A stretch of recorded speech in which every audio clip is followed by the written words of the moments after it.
Bueno, estamos aquí con Paco Rey, que es el actual codirector del Instituto de Estudios de Conflicto y Acción Humanitaria, Madrid, pero bueno, es un profesional que tiene una trayectoria muy larga, tanto en Cruz Roja como en todo lo que tenga que ver con acción humanitaria, no solo en nuestro país, sino internacionalmente. Bueno, muchísimas gracias, Paco, por concedernos esta entrevista. Nada, gracias a vosotros, Katia. Porque bueno, como veréis todos los estudiantes, es un autor archimencionado en todo nuestro trabajo, en cada uno de los temas de esta asignatura, y considerábamos imprescindible poder tener su testimonio, así que te agradecemos no solamente todo lo que hemos aprovechado de lo que ya has producido por escrito, sino ahora que nos dediques estos minutos. Querido Paco, nosotros en el temario hemos integrado el enfoque basado en derechos humanos porque consideramos que hasta unos 20 años o así, solo se ha tratado el enfoque basado, o sea, en los derechos humanos en políticas específicas y no en políticas públicas en general, y se nos quedaba siempre corto porque veíamos que no era suficiente para contrastar, o sea, para contrarrestar, mejor dicho, algunos efectos que las políticas generales tienen sobre los derechos humanos, ¿no? En general. Este enfoque otorga especial protagonismo a los derechos humanos, como no podía ser de otra manera, pero nos vamos a centrar más que en las intervenciones de desarrollo, dado tu perfil, en lo que es las acciones de ayuda humanitaria, y en este sentido vemos cómo tú has tratado en concreto a las víctimas no solo como sujetos de derecho, sino también de cómo un deber, ¿no? Un deber que no siempre queda muy claro cómo se asume o si es complementario, pero que en cualquier caso, bueno, pues algunos estados no tienen la obligación de asumir, pero que vemos que en algunos casos sí que se considera como tal. Actualmente, acláranos, ¿hay normas que especifiquen a los estados aceptar la ayuda humanitaria? ¿O hay una responsabilidad que implique que los derechos humanos estén presentes en esa ayuda humanitaria? Sí, habría que ver un poco históricamente que lo humanitario surge muy vinculado con los conflictos armados y es preciso por eso recordar que la propia acción humanitaria, con la creación de la Cruz Roja, digo la acción humanitaria moderna, surge vinculado con la creación del derecho internacional humanitario, que está pensado muy específicamente solo para las situaciones de conflicto, primero solo conflicto armado internacional y ya luego también conflictos armados no internacionales. En esas situaciones, como se fue desarrollando el derecho internacional humanitario, los 4 convenios de Ginebra y los del 1949 y los 3 protocolos adicionales, sí que establecen obligaciones de los estados en la prestación de asistencia humanitaria. Y son obligaciones que están pensadas, vuelvo a repetir, para conflictos armados y que establecen claramente la obligación incluso de las potencias ocupantes, del Estado que ocupa otro territorio, de prestar asistencia humanitaria a las víctimas y unas consideraciones muy relevantes que establecen el que deben dejar el paso a las organizaciones humanitarias imparciales. El derecho internacional humanitario, vuelvo a repetir para los alumnos y alumnas, pensado para los conflictos armados, establece cláusulas bastante precisas y sobre todo en el 4º convenio del 49, el que está pensado para la protección civil, para permitir el acceso de la asistencia humanitaria a las víctimas de estos conflictos. En el ámbito de los desastres, yo me niego a usar el término desastre natural, pero de los desastres producidos por amenazas de otro tipo y los llamados, en términos así más coloquiales, desastres naturales, no existen consideraciones tan claras y hay un cierto vacío. Cada año se publican tesis doctorales sobre si el derecho a la asistencia humanitaria es un deber, los estados, quién debe suministrarlo y tal. Pero más allá de la perspectiva jurídica, que no es en la que yo soy experto tampoco, sí que existen ciertos planteamientos más consuetudinarios sobre el permitir la asistencia humanitaria en estas situaciones. Pero ha habido casos, por ejemplo, que conocimos bien, en finales de los años 2000 algo, en 2009 creo que fue, hubo un gran tifón en Myanmar, en la antigua Birmania, donde había fue un tifón, fue un desastre natural, pero era en la época en que Birmania, bueno, Myanmar era una dictadura más dura todavía que ahora. Hubo bueno, imágenes muy patéticas en televisión sobre las víctimas, y las primeras semanas tras el tifón, el Estado de Myanmar, el gobierno, se negó a dejar entrar la asistencia humanitaria internacional por considerar que era una violación de la injerencia, o sea, era una injerencia en los asuntos internos. Posteriormente ya fue reblandeciendo esto y dejó entrar a ciertas organizaciones internacionales, básicamente de las Naciones Unidas y a la Cruz Roja. Pero eso muestra que hay, bueno, y no había normas jurídicas que pudieran obligar a ese Estado a permitir la asistencia, la entrada de asistencia humanitaria. Como los alumnos sabrán y tú conoces perfectamente, ha habido intentos para resolver estas situaciones con la puesta en marcha de la llamada responsabilidad de proteger. Fue una iniciativa que, bueno, me imagino que los alumnos han tocado en otras clases. Pero responsabilidad de proteger, de facto, se ha aplicado en muy pocas ocasiones. ¿Qué es lo que funciona? Pues en muchos casos, por ser sincero, la presión. Myanmar fue objeto, por supuesto, de presión internacional, países como Reino Unido, Francia u otros, que presionaron a las autoridades para hacerle ver que era, o sea, que no podía hacer sufrir doblemente a las víctimas de un desastre natural por no dejar que entrara pues, asistencia internacional. Bueno, y luego desde una lógica más de eso regional o más o no, incluso más internacional, y voy a lo regional ahora, desde la creación o el fortalecimiento de los sistemas de atención humanitaria en las Naciones Unidas, desde los años 90, con la creación de OCHA, el fortalecimiento de ACNUR y de toda la, digamos, la creación de un vicesecretario general de Asuntos Humanitarios, dependiendo directamente del secretario general de la ONU.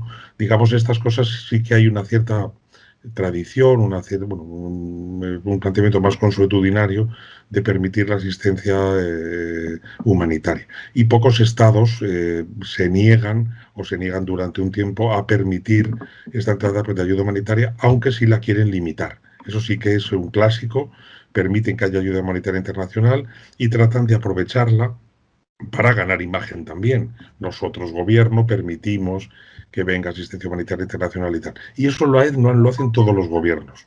Lo hace desde Maduro, ahora, por poner algunos ejemplos que los alumnos y alumnas puedan conocer, que permite asistencia humanitaria internacional para la crisis migratoria venezolana y otras condiciones.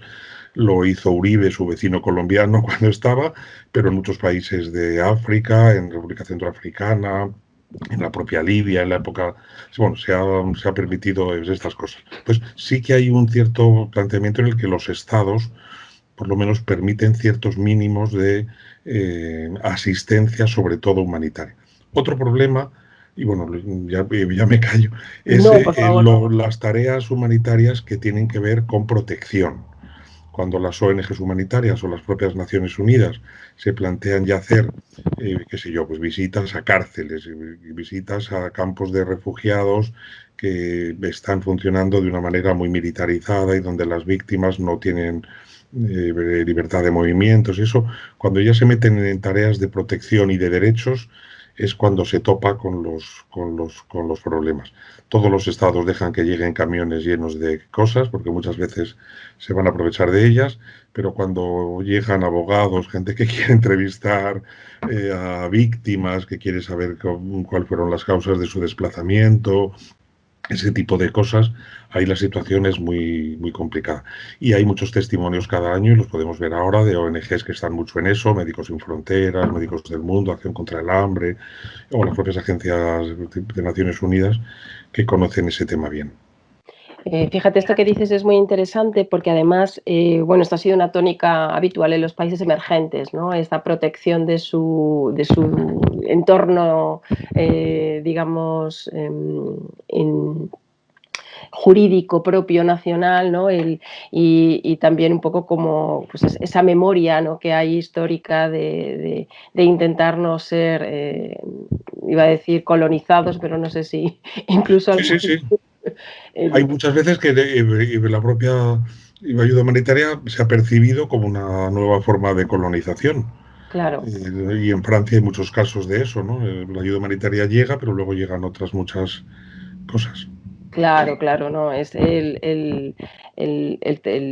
situación es tremenda en algunos casos. Fíjate que veía también que el trabajo asistencial, y tú mencionabas en tu publicación, tiene también una gran capacidad de incidencia. No sé si nos podrías contar algo al respecto, si has tenido algún testimonio o experiencia, porque está claro que el trabajo asistencial, ¿no?, dentro de ayuda humanitaria en un enfoque basado en derechos humanos tiene que ver con salvar la vida, ¿no? Pues lo que es el núcleo duro de los derechos humanos, por los cuales, no porque hay unos derechos más importantes que otros, pero sí hay unos derechos que determinan más la vida que otros, indudablemente, ¿no? Entonces, no sé ese nivel de incidencia, si nos puedes contar algo para hacernos una idea. Sí, el gran poder, por decirlo en esas palabras, que tiene la acción humanitaria, incluso asistencial, es que otorga una gran legitimidad. Es decir, Claro, organizaciones como las que he citado antes y otras muchas, cuando se pringan en el terreno, cuando salvan vidas, que es el mandato simplificado pues, del humanitario, como tú recuerdas, eso les concede una gran legitimidad para hacer otras cosas y les concede una gran fuerza para testimoniar. Lo que han visto es muy curioso que si se miran, por ejemplo, los comunicados de las ONGs humanitarias clásicas, suelen comentar siempre diciendo nuestros equipos en el terreno han visto que, es decir, es la legitimidad que da no criticar de oír y tal. Entonces eso en muchas ocasiones es usado para hacer incidencia política. Incidencia política a todos los niveles, con las autoridades del país afectado, entrevistándose con, con las personas responsables para que mejoren la situación de acceso a las víctimas, corredores humanitarios, eso hay muchas experiencias, o hacer incidencias y con el Estado, que es el titular de obligaciones, no responde, las actuaciones más a nivel internacional. Las embajadas primero, los medios de comunicación. Tal. Entonces, las organizaciones humanitarias siempre han tenido un cierto debate sobre hasta dónde llegar con eso. Hay organizaciones, y eso es muy conocido por los medios de comunicación, que muy pronto se plantean tareas que pueden llegar a la denuncia, si sí, entienden que el Estado afectado o grupos armados no estatales están violando pues, los derechos humanos o el derecho internacional humanitario. Amnistía Internacional, ¿no? Esto es. Pero las organizaciones que están con presencia en el terreno y que al mismo tiempo hacen asistencia, pero quieren hacer protección, son mucho más cuidadosas. ¿Por qué motivo? Pues puede que los alumnos y las alumnas no lo conozcan porque seguro que son jóvenes, bueno, mejor para ellos, pero bueno, muchas veces eso ha supuesto la expulsión de esas ONGs. Hay casos en los años 80, en los años 90 y en los 2000 también, en Irak, en Afganistán, en Níger, en Mali, de expulsión de ONGs porque habían hablado, porque habían hecho denuncias a los gobiernos. Entonces, las ONGs humanitarias hacen tareas de incidencia, eso supone protección de derechos. Sí, que aprenda la propia población a reivindicar los derechos que tiene y que se les Eso es. reconozcan, ¿no? Eso es, pero en ocasiones tienen que ser un poco más limitadas en eso, hacerlo con unas estrategias más de cabildeo, de lobby, de presión callada, de confidencialidad, para no correr ese riesgo de ser expulsado. Y tareas pues, de este tipo pasan, porque tal vez estoy citando muchos países africanos, así de carrera, en muchos sitios. En Colombia, en la época dura de la guerra sobre todo, fue donde yo más trabajé, y el gobierno de Álvaro Uribe era también muy quisquilloso y hacía que las propias ONGs humanitarias con gran presencia en el país o las Naciones Unidas pues bueno, pues en ocasiones para poder tener acceso a ciertas zonas, pues digamos no tuvieran un discurso tan exigente o tal.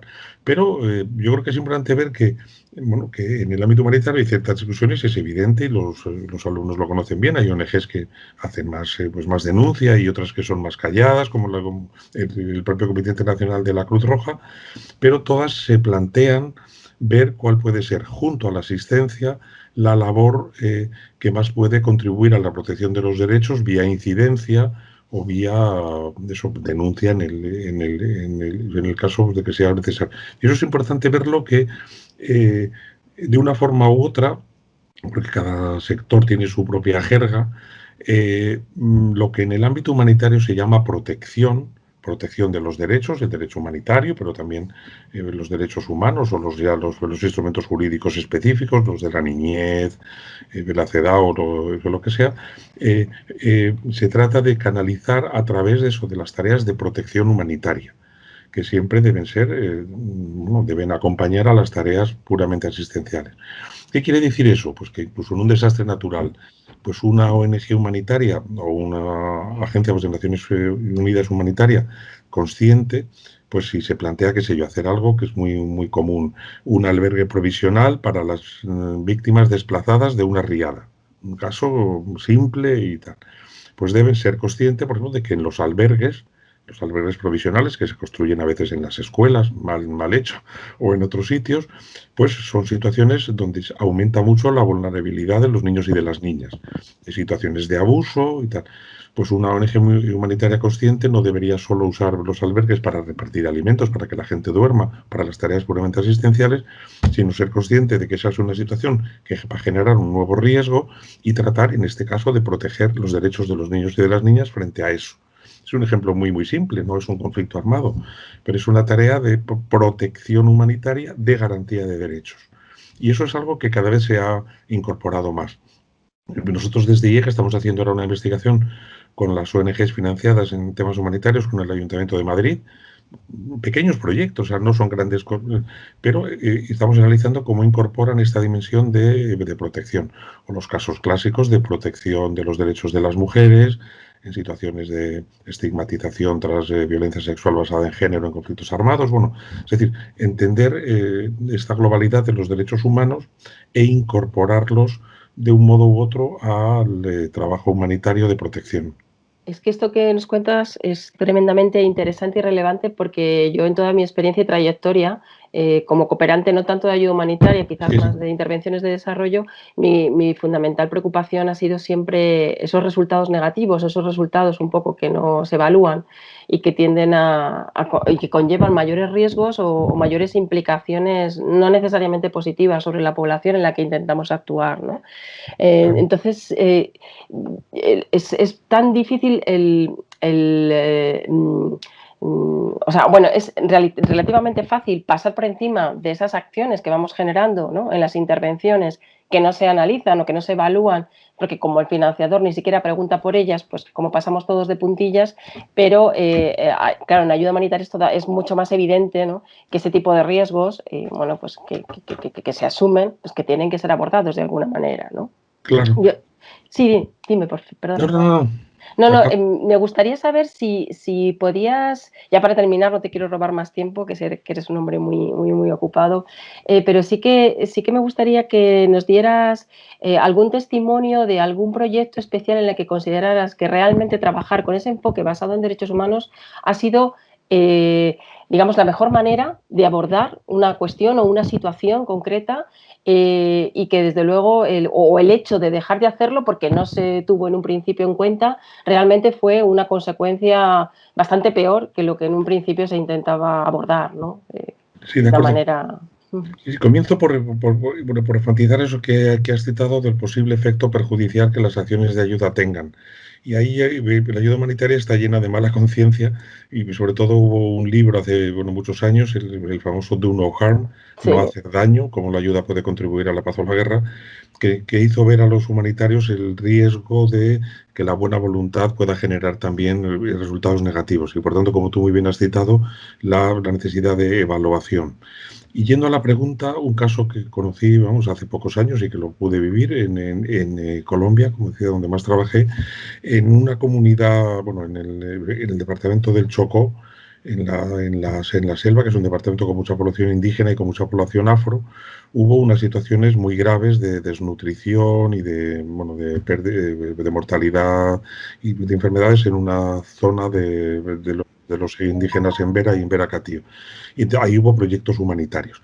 Pero cuando llegaron las ONGs humanitarias, claro, pues enseguida, en los análisis de la situación, que ya se conocía en eso, se veía claro que la situación de desplazamiento de esa población, incluso de confinamiento, se debía tanto a actores del conflicto como también mucho a empresas mineras o a empresas que estaban obligando a la comunidad indígena a cambiar sus hábitos y tal, porque estaban extrayendo oro u otros productos. Tal. Y el gobierno tenía una cierta connivencia con ello, porque esas son tierras que están tituladas a favor de los indígenas por una ley antigua de Colombia, y eso no se estaba pues, cumpliendo.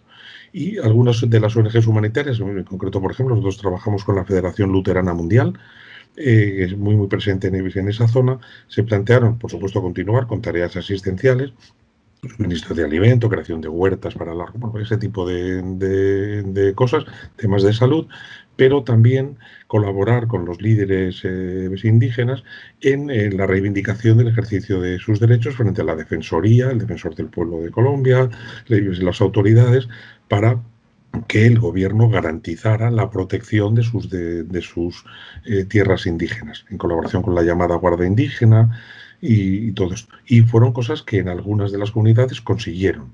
Es decir, consiguieron que hubiera un mayor control de las empresas extractivas y tal.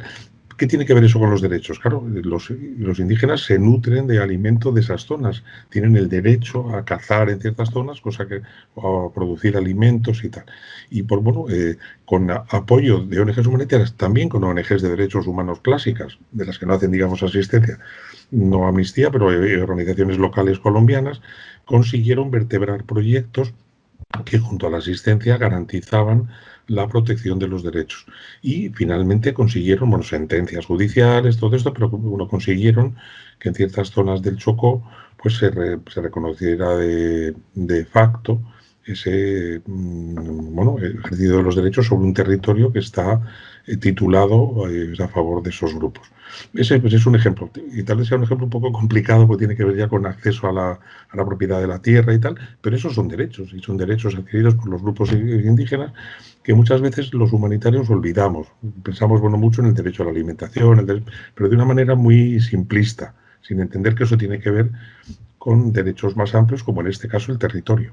Claro, el territorio y lo que es la extracción de recursos y su utilización, ¿no? Claro. Normalmente, como tú dices, eso no queda reflejado en el ordenamiento jurídico y estar un poco en tierra de nadie constantemente. Yo también Claro. recuerdo haber trabajado un proyecto de incidencia política precisamente con pescadores en Bangladesh, ¿no? Para reivindicar esos espacios de pesca que les habían sido de alguna manera condicionados, ¿no?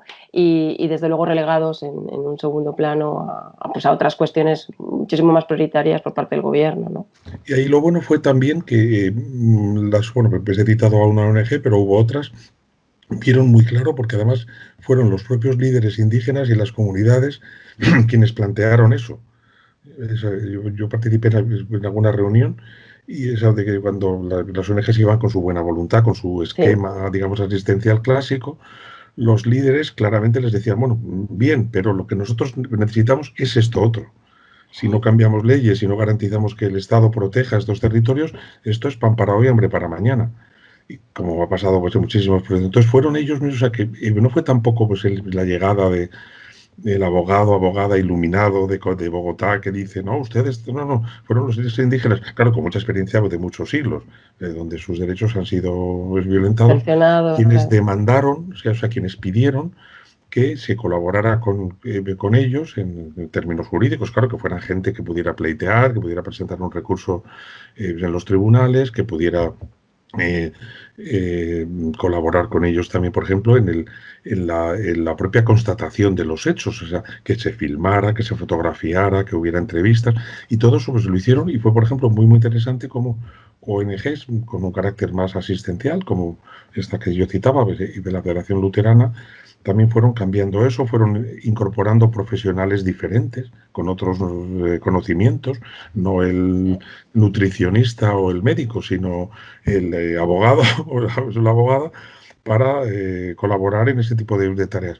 Eso es un ejemplo, creo que muy claro, un poco complicado tal vez, de enfoque de derechos aplicado a un ámbito como era el de esa comunidad y que, dio algunos resultados. Por supuesto que la situación en ese país no es fácil, como es bien No es sabido, y fácil. en esas zonas menos, pero por lo menos sí que supone un cierto cambio en las estrategias pues, de trabajo de los actores humanitarios. De los de desarrollo también en muchos casos, pero de los actores humanitarios Mm. especialmente. ¿Podrías considerar entonces que el enfoque basado en derechos es el más utilizado por la ayuda humanitaria? Todavía no. Todavía no, ¿no? La ayuda humanitaria sigue muy basada en un enfoque de necesidades. Incluso hay documentos de muchos donantes que dicen que eso, el needs-based approach, el enfoque basado en necesidades es el humanitario, pero digamos vía protección, vía incorporar, digamos de una manera un poco indirecta, se está incorporando cada vez más, es un enfoque de derechos. Y muchas ONGs humanitarias hacen enfoque de derechos casi sin saberlo. Es decir, eh, pero sigue, vamos, debo reconocer que el enfoque basado en necesidades sigue siendo dominante. Ahí sí ha contribuido a incorporar el enfoque de derechos.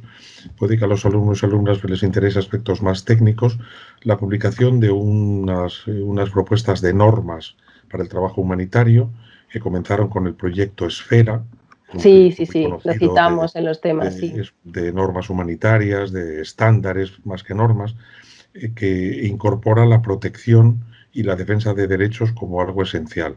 Eso fue muy novedoso y hay muchos actores humanitarios que lo hacen, como lo fue también posteriormente la aprobación hace muy poco tiempo de la llamada Common Humanitarian Standards, norma humanitaria esencial, Mm. que también incorpora pues, esa mirada a los derechos. Pero bueno, hay que reconocer que en muchos casos, sobre todo de grandes emergencias o grandes conflictos, bueno, lo que se hace más es cuestiones vinculadas con las necesidades.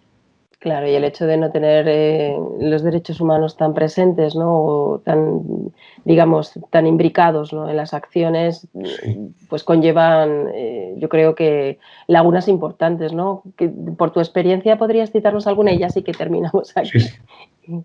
¿Alguna, o sea, crees que hay algún coste alto el no aplicar Sí, este sí, claro, enfoque? pues tiene que ver muchas veces con la propia sostenibilidad de las acciones. En el ámbito humanitario no debe ser sostenible, debe dar paso a tareas de desarrollo. Pero muchas veces el abordar las cuestiones muy obsesionado con los derechos y con la satisfacción de las necesidades básicas, muchas veces de las necesidades básicas más vinculadas con la propia vida biológica, Sí. hace que se olviden los derechos. ¿Y qué provoca eso?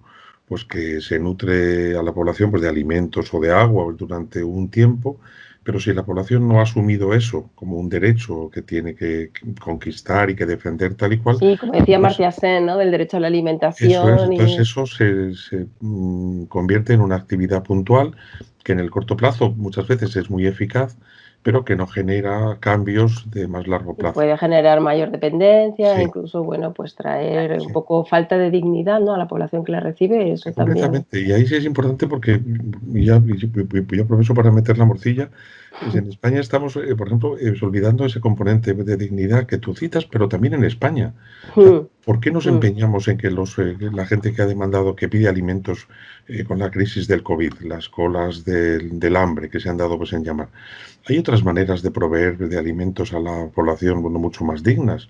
Tarjetas, bonos, vouchers, cosas que, bueno, que satisfagan la misma necesidad, pero lo hagan desde una visión un poco más de derechos y el derecho a la propia imagen, a la dignidad, y que una persona no Efectivamente, tenga que ir a una fila donde todo el mundo pues, le ve para que salir con la, con la caja totalmente. de alimentos. Sí, que Entonces, no sea necesario significarse, ¿verdad? eso en el ámbito humanitario, por ejemplo, en las condiciones, en los contextos en que se puede, cuando los mercados no han sido dañados, se trata de llevar adelante, y además eso se ha popularizado bueno, mucho con las estrategias de lo que se llama cash vouchers, o sea, Sí, sí, y además es un estupendo dinamizador de las redes y del tejido propio económico, ¿no? Del país donde se está actuando, claro, porque involucras a las instituciones claro, o digamos a las pequeñas tiendas, ¿no? Que ya estaban trabajando en ello y que, bueno, pues claro, se y les... desde la perspectiva ya de los beneficiarias, les hace ejercer sus derechos en la toma de decisiones.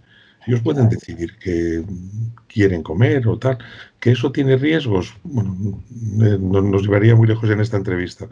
Porque claro, cuando la gente tiene vouchers o tiene tarjetas para comprarlo, puede comprar otra cosa que a lo mejor no es lo más necesario, Ya, pero pero la libertad que decía Martesen, ¿no? Es completamente, fundamental de que el individuo pueda decidir, bueno, qué comer, cómo comer. Eso no forma parte completamente. del derecho.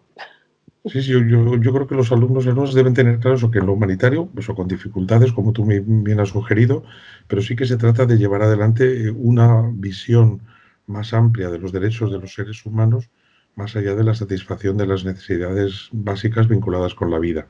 Sí, Y sí, eso yo sí. creo que ya es algo que ha sido bueno, aunque por supuesto es dificultoso, porque muchos escenarios, la presión por hagan ustedes algo, salven vidas, tal, es tan grande que hace que nos olvidemos de todo lo demás. Sí, sí, sí. Yo recuerdo en la crisis del 2007, cuando analizaba sobre todo el tema de la seguridad alimentaria, las encuestas que hacíamos en ciertos países donde bueno, pues hubo verdaderas subidones de precio de los alimentos básicos y la ayuda que se proveía, pues que no se estaba utilizando en los alimentos, sino que al contrario, lo que se pretendía era seguir un poco con la vida y seguir teniendo un móvil y seguir teniendo ciertos elementos que, bueno, pues que proveían de bienestar a ciertas poblaciones y bueno, pues fue una renuncia nutritiva en las compras de alimentos que se encarecieron muchísimo, ¿no? Y eso fue muy criticado y poco comprendido, ¿no? Y desde ese punto de vista yo creo que es muy importante, ¿no? El reconocer que cada uno tiene derecho a tener su móvil o No, a pues tener ahora cuando su... se analiza lo que se suele llamar en América Latina, por ejemplo, la canasta básica, Uh y -huh. claro, canasta básica da idea de alimentos y tal, Ajá, y la canasta básica está incluida las tarjetas de celular, de teléfono móvil, por porque supuesto, eso más eso pues se ha demostrado que tiene un básico. potencial tremendo, claro. Claro, es que estar conectado con el mundo por internet es algo que nadie de los que estamos aquí seguro podríamos prescindir ya jamás, ¿no? Bueno, esta entrevista entre otras cosas. Muy Bueno, bien. Paco, pues te agradecemos muchísimo tu testimonio, tus palabras, el tiempo que nos has dedicado. Muchísimas gracias y enhorabuena por tu trabajo, porque Bueno, es espectacular. Ha sido un gracias, venga. placer enorme. Gracias y mucha suerte, Katia. Muchas gracias Hasta a luego. ti. Hasta luego.